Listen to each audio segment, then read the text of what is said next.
Hey, Crypto Growth fam, how's it going? This is your host Shazib signing in. We're back with another video, guys. In this video, we will be discussing Flare Network, grasping the challenges. It's going to be an interesting one, guys, so make sure to watch till the end. And folks, for those of you who are new to the channel, we primarily discuss utility coins and potential gems.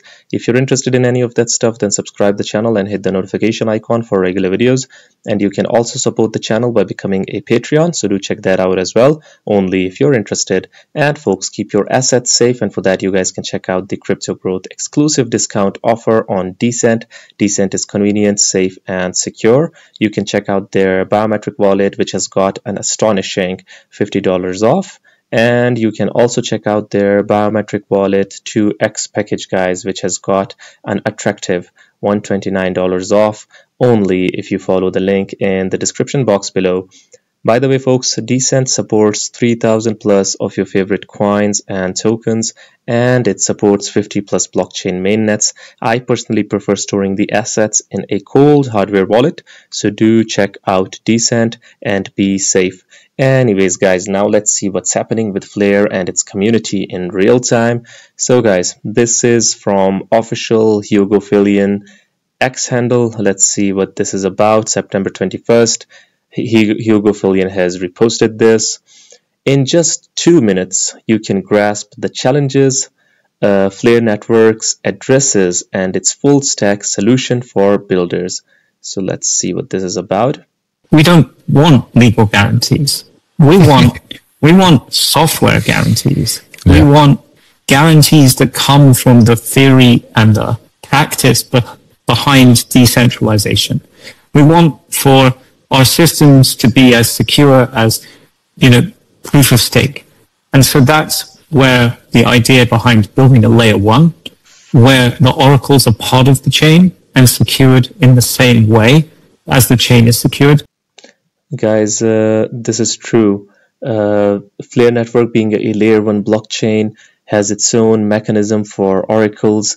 When we talk about Ethereum, although it is relying on Chainlink, but overall we can see that Chainlink, being that that Oracle platform or Oracle solution, isn't a layer one, and Ethereum does not in itself have that Oracle mechanism. So Flare basically is the best of both worlds. It is a layer one that has its own intrinsic, innate, or at-home Oracle system, guys. So yeah, it really came from.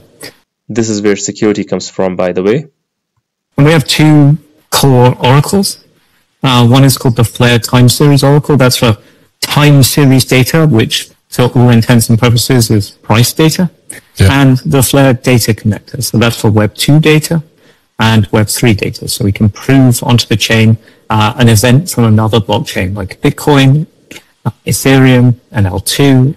Basically, Flare can provide data price from anywhere, guys, external data from other blockchains and the external world as well, and to provide accurate and time-tested data, efficient data, cheap data. Flare is working on that. Any of the other chains that we're connected to.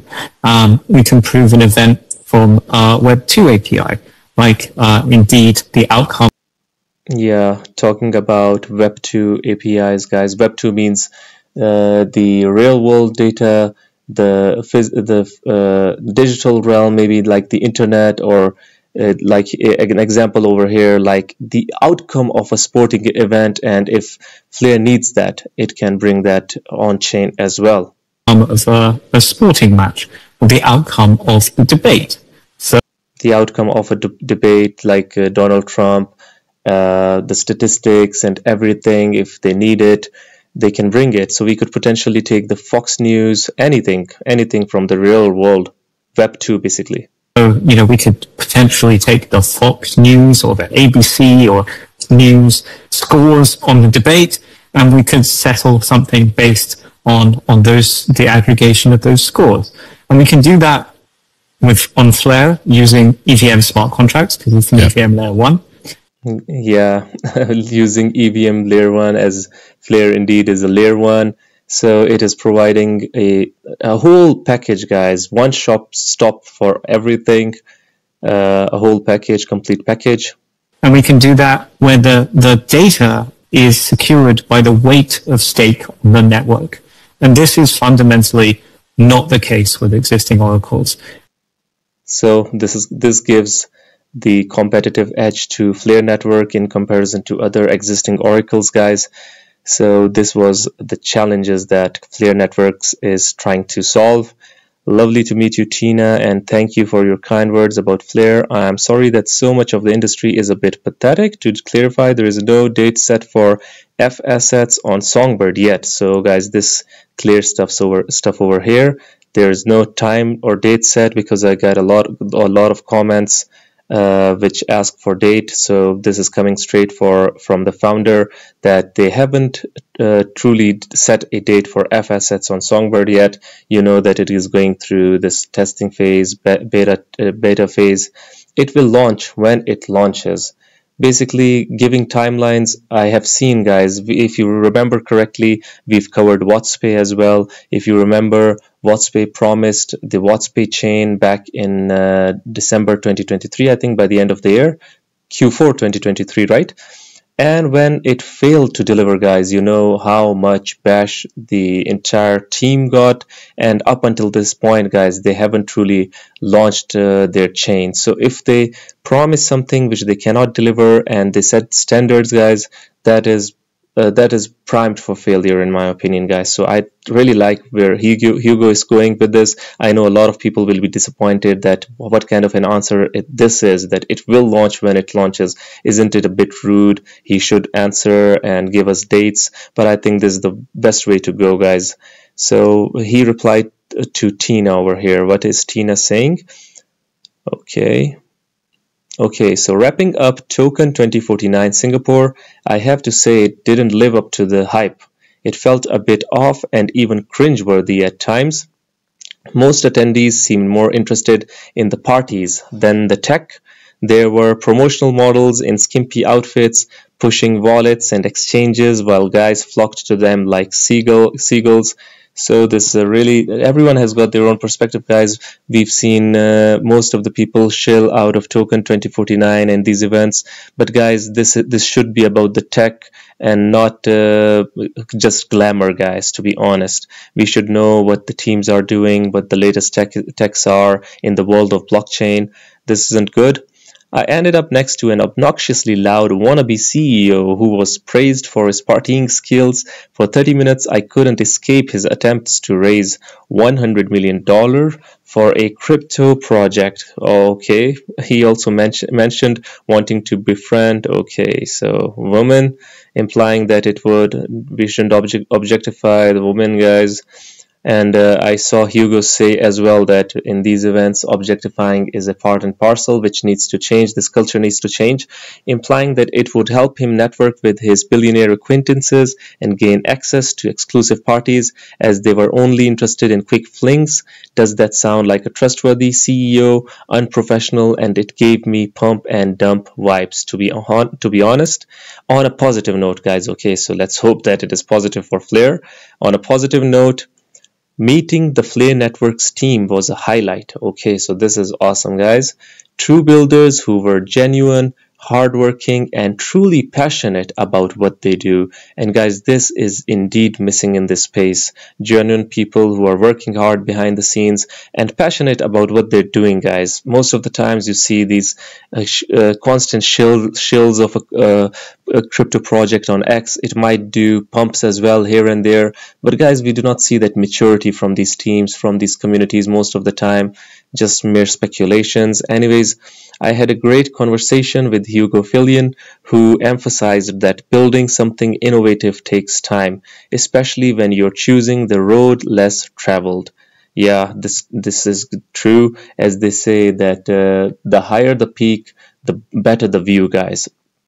So this also applies to Flare as well. I hope so when Flare assets eventually and ultimately launch. They will take the world by storm. Hopefully, guys, this is at least the expectation that I have, but that will also take a bit of time to basically mature and gain ground, so we should be patient. Anyways, they're working on F assets on Songbird, expected in November. So expected in November, but over here when Hugo replied, he said it launches when it launches. They're not giving any dates, no expectations. So this is great. A special shout out to Lana and T for the merch, and more importantly for making me feel so welcomed. I truly didn't feel out of place thanks to her. Will I return to Token 2049? Probably not for a while, because as she says that nothing mature about it for a while at the moment. Guys, as far as Flare X handle is concerned, you can see that they are basically giving tutorials, videos, how to test it. The more the testing, the better the product. Learn how to mint and redeem your F assets. I really like these tutorials. We're back from Token 49, but DeFi Day is still on our minds. Okay, update on FTSO version 2 rewards on Flare. Let me bookmark this. Okay, so a week ago, the Flare Time Series Oracle version 2 went live on Flare mainnet, introducing changes to FTSO rewards. By the way, you can read this thread to understand what happened. So, what were the key takeaways? Flare is basically keeping the investors updated. You can monitor everything FTSO in real time. It was a pleasure to visit Korea this year. We heard our booth was quite popular. Okay. So, guys, what do you guys think about Flare Network and the concept that the higher the peak, the better the view? I would really like your opinions. What do you guys think? Would the view indeed be worthwhile? Do hit the comment box below and let the community know. Anyways, guys, this was it for the video. If you liked it, make sure to like, share, comment, subscribe, and hit the notification icon if you're interested in utility coins and potential gems. And you can also support the channel by becoming a Patreon, so do check that out. Like I always say in the end, until next time, stay blessed and stay tuned. Thank you very much, everyone.